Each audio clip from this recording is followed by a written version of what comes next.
Hello all, welcome to Embedded Linux Learning Point, Linux from Scratch 11.1, episode 24. Well, in the last episode, we were not able to boot the newly built LFS uh, kernel, or I would say operating system. So now in this episode, we will figure out how to do it. So I did a little bit of research or a little bit of debugging, and I found I had issue with the GRUB configuration. So before that, what I need to do is, of course, we have done all these steps. So the thing is that we have built Linux kernel also, but instead of having since we have a separate boot partition or boot partition in the my host system, so I can directly do this. I can directly link this mount LFS, bind this uh, mount LFS boot to the actual boot folder, boot directory that's there in my uh, host machine. So if you see, I have done that. So I basically ran this command. Okay, so the way it looks is ls boot. You can see that, and I have copied all these files to the boot directory. The same you can see in the ls boot directory of the uh, the host system. You can see here vmlinux 5.16.9. So all these are the files that we have built, and this is the Linux image. Okay, so having done that, let's proceed. The error which I made is with respect to grub setup, using the grub to set up the boot process. Here the error was basically this one. So I had not used the proper root directory or the disk where the boot directory is, and this root basically means where the file system exists. So if you see in my system, I can just show you with the ls disk, lsblk. Okay, you can see that these are the partitions that we have: sta1, sta2, and sta5. If you see, sta5 is where my root directory of the host system exists, and stb is where I have added this. I've created this partition or this disk for the LFS purpose. So in stb1, I have the file system for the Linux, what we have built, right? So what is important is, in this, the HD0 means SDA, and SD1 means STB, and these numbers are same. I mean, if it is 2, it is SDA2, and if it is uh, SD1, 2 means SDB2. So that's how it is. So so basically what I have to do is I need to create this, but we need to edit this properly because my file system where I built is in the st dev stb1. Okay, this is where the file system exists, and the the directory which I have to, where the boot, where the boot has to happen, the boot directory is in the st5. Okay, so sta5. So this is the proper grub configuration for me to load. Okay, now that we have this in place, then let's come to the end and echo. Let's follow these steps. LFS release, it's we're putting here, and then basically here some of the information about who built and things like that, distribution.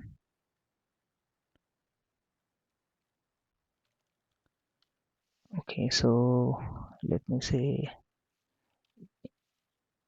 embedded Linux learning point, ELP, Linux from scratch. Okay, I would add distro ID as ELP one more time so that I know that it's our distro. I mean, for oh, that's fine. And the one more thing we need is, of course, this is just for the information. It's nothing to do with working of your Linux distro.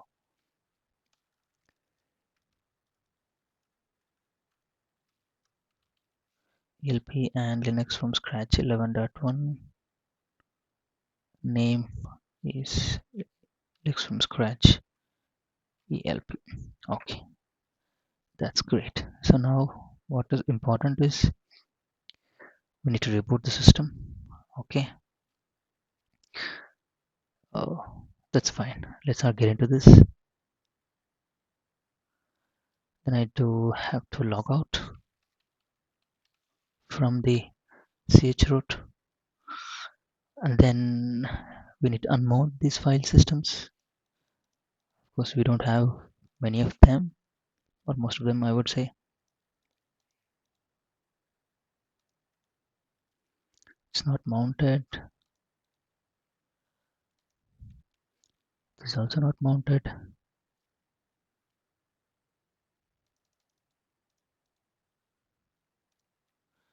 This is also not mounted. And LFS is, I think it's also not mounted.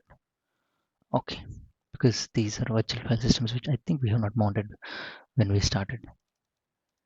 User. Okay.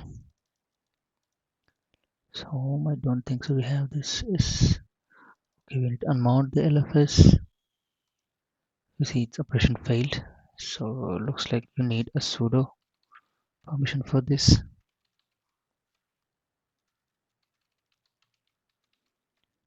Well, it says target is busy. So what it means is that uh, actually some process is holding this directory. So let's find out how to solve this. So basically we need to kill that process which is holding this. Uh,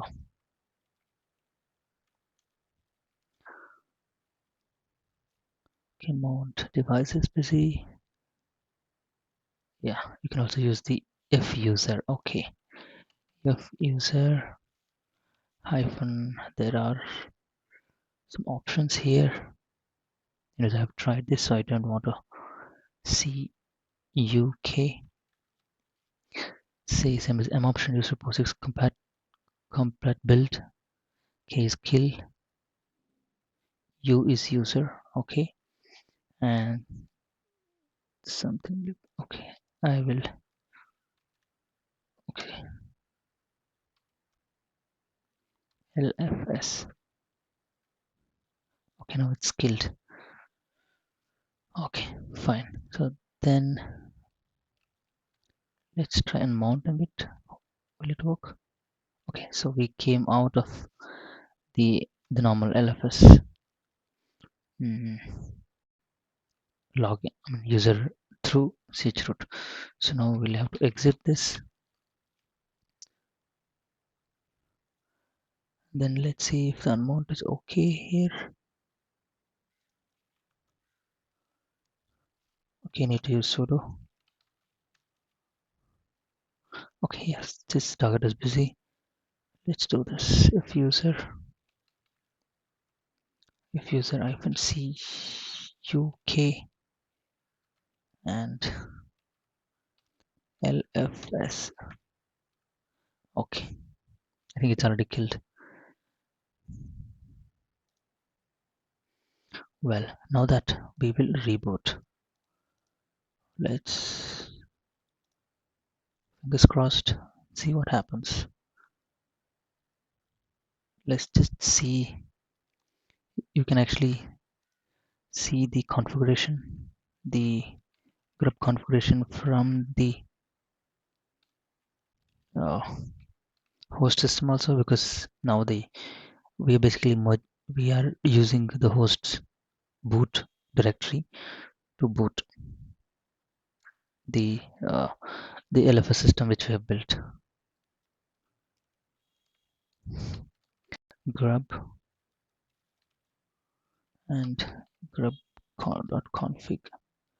You can see here HD5, and this is the Linux version which we are going to build. Sorry, which we're going to boot, and the location of the file system is here. Root the dev stb1. Well, okay, let's reboot. Fingers crossed. Let's see if it works. Watchdog bug, soft lock hop CPU. Okay, that's fine. This is the host CPU. That's the host uh, machine shutdown sequence, I would say.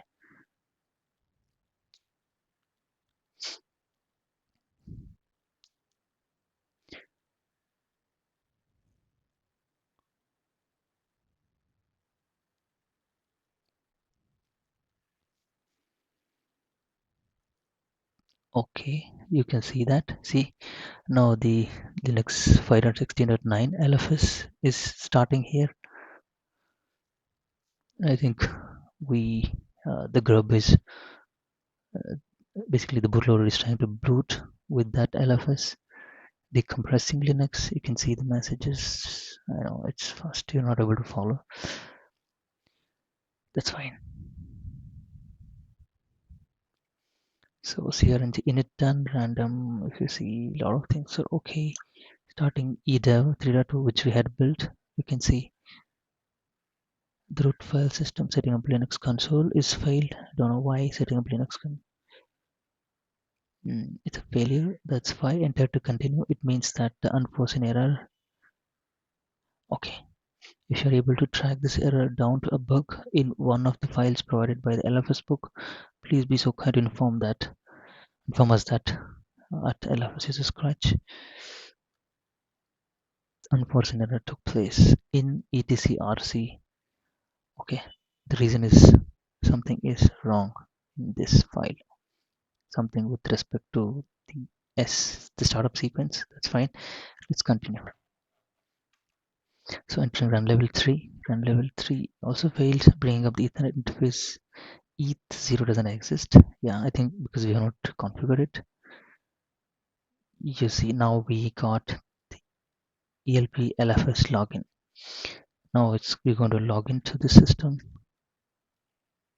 Okay, we're going to log in as root. Password, I think I'm not set. That's fine. Okay, you see, now we have a bash coming. I'll just see what you name -a. Voila, we have it. So Linux ELP LFS 1569. So that's fine. July 30. Okay. While building, I have not set the proper timings. That's fine. But this is it's a fulfilling, I would say. Okay, let's see what are the tools that we had.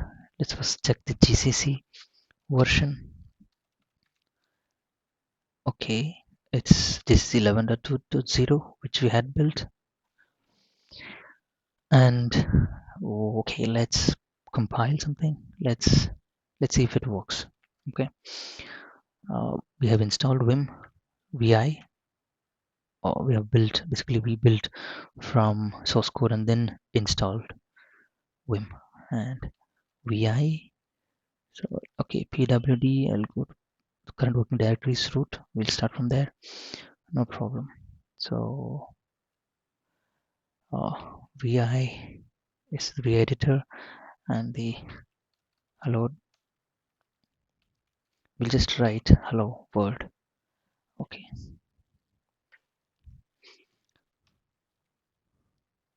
great. So the VI is working.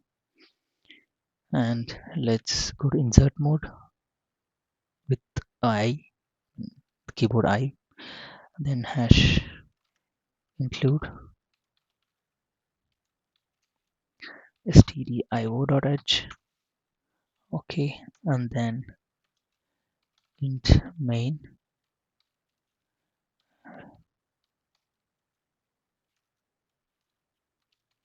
white.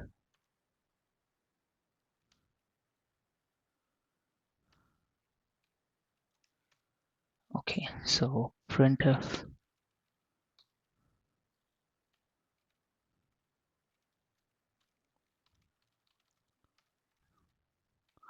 within quotes, this is the string hello world.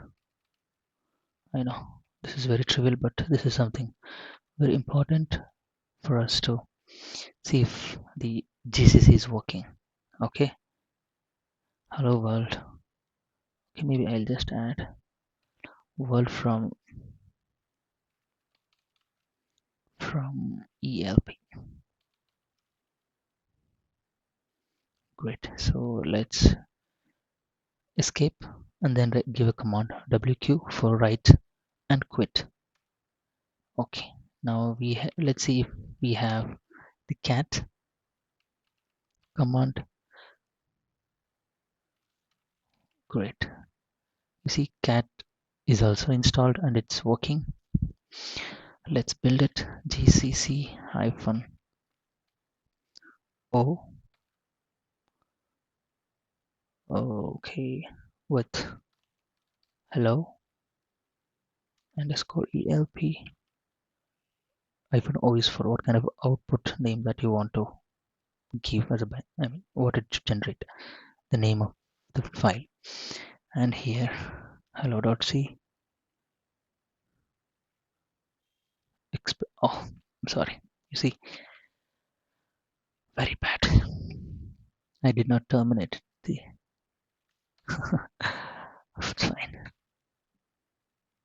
not able to write simple C. That's great, that's okay, it's part of the process. And ls, let's see if ls works. Yes, ls hyphen L. Okay, it's a long list. Fine. ls is working. Let's execute the hello ELP. Great. You can see this hello world from ELP. Okay, that's great. And what I'll do is, let's see what kind of Python 3 it's there, and version it is 3.10.2, which we had built and installed. Fine. Let's write a program in Python to see if it works. Okay, let's go to vi and then hello.py.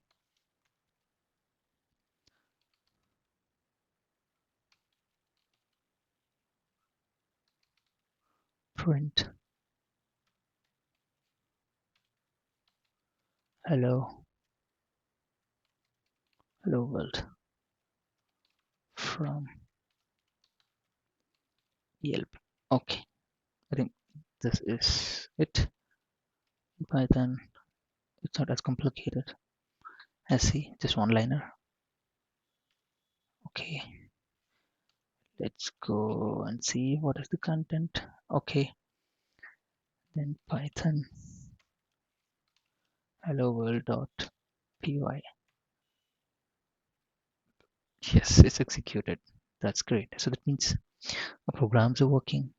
Let's see if C++ is working. G++ version. Okay, it's the same. GCC. Let's see. Instead of GCC, we'll try to build that hello world from G++.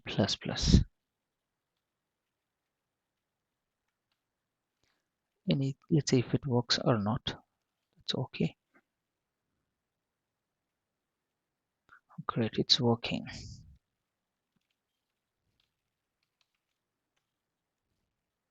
Well, let's see. You see, now we have a usable distro which we have built for ourselves. Uh, it's a very, uh, I would say, it's a very mm, good feeling. Okay, so what all it has? So let's just go to ls. Sorry, pwd is root. Then go back to root. cd dot dot. You see all that we had built. Let's say a bin ls. Bin has the programs that we had built. Of course, you cannot scroll things like that, but that's fine. You have the gzip, unzip, and all the host name, host ID. Let's just host name is this, host ID is 00. Okay, not set anything. Let's say ps command. Yes, it shows ps hyphen a. Sorry, it's hyphen ea. I think. Yes, all the processes that are running would be shown here. Do you have top command? Great, we have top utility installed. That's great. You can see 58 tasks are running CPU load. So you can see you cannot say that it's a pretty system, but it's a basic system that we have built. And quit. Let's come back. What else we can check? ifconfig.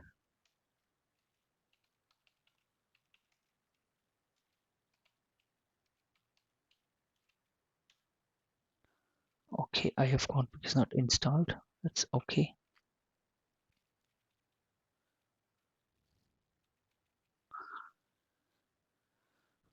Well, and then in the what do we have in sys?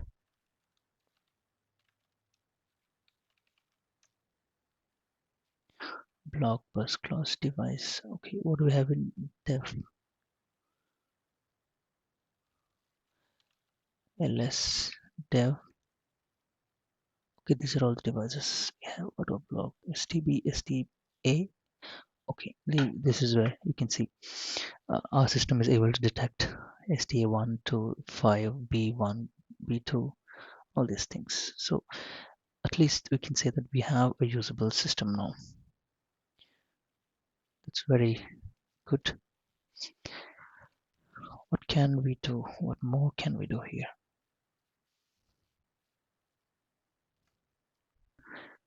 Well, okay, let's come back. Let's see what let's cd to proc and lists. You can see these are all the processes that are running. Okay, that's fine. So let's go back, cd, come back, and go to home, pwd. We are in the root directory. Okay, so now we were able to build a C program and a Python program, and we were able to run it. That means we have something usable. Uh, well, at least it's not connected to network or anything like that. ETH is not set, as you can see in the log before, in the startup log. It said they didn't start. Could be some issue when I was building the network utility module or something like that. But I think that's fine. It's not a major thing, or I would say it's again doable. Well, I will. Let's say if we can shut down this.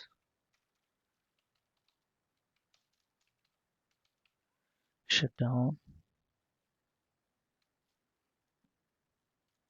now. Let's see if it works. The system is going down to maintenance mode now. Stopping kernel daemon. Okay. Press Control D to continue. Yes. No more process left in this run level. Okay, the kernel log daemon and system log daemons are stopped. No more processing left in this run level, I think. And cannot read the OTT by operation not permitted. What happened? Something is wrong with my shutdown.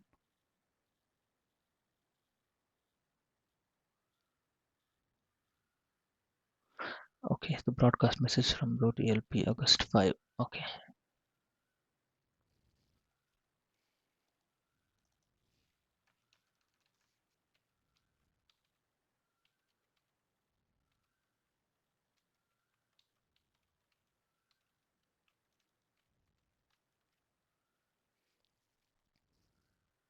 Sending all process to term signals. Okay, it's in mounting. Okay, okay, great. I think it's restarting. So this, I think this is fine. Well, at least now we know that we can build your own distro from the source code sources.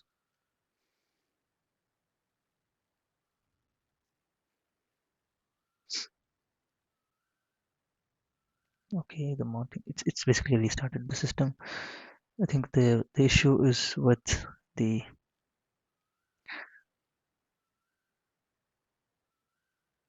clock source delay of so many nanoseconds. Okay, that's fine. Yeah, bringing up the ETH interface doesn't exist.